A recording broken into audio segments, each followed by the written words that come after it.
మూడు ప్రైవేట్ కంపెనీలు ఆర్డీఓ దగ్గరికి పోతే ఆర్డీఓ ఏం చేసిండు ఆ రోజు? ఈ భూమి అమ్మడం నేరము, ల్యాండ్ సీలింగ్ యాక్ట్ భూమి అమ్మడానికి అనుమతించదు, ఈ భూమి తప్పుడుగా అమ్మింది కనుక ఇది గవర్నమెంట్ భూమి, ప్రొహిబిటెడ్ ల్యాండ్ లో పెడుతున్నాం అని చెప్పి అప్పటి ఆర్డీఓ కందుకూర్ ప్రొహిబిటెడ్ లిస్ట్ లో పెట్టినారు. ఆ రోజు నుంచి ఇవాళ భూభారతి ఓపెన్ చేస్తే కూడా అది గవర్నమెంట్ ల్యాండ్ అని ఇవాళ రికార్డులో కూడా ఉన్నది.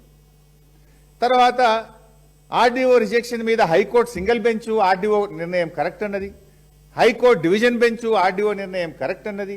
దాని మీద సుప్రీంకోర్టుకు పోతే ఈ నిమిషానికి సుప్రీంకోర్టులో కేసు పెండింగ్ లో ఉన్నది. సుప్రీంకోర్టు ఎటువంటి స్టే కూడా ఇవ్వలేదు. స్టే ఇవ్వలేదు అంటే high court judgement stands good. High court judgement stands good అంటే ఆర్డీఓ ఈ భూములను నిషేధిత భూములుగా పెట్టింది, స్టాండ్స్ గుడ్. ఈ నిమిషానికి అది RDO is the custodian of the land, land belongs to government.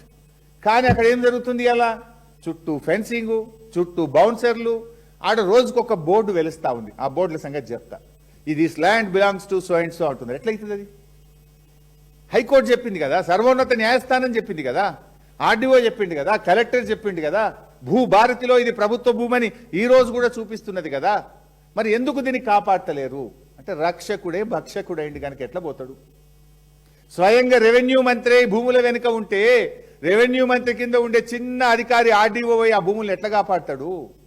How can he save? ఆయనకు ధైర్యం ఎక్కడొస్తుంది?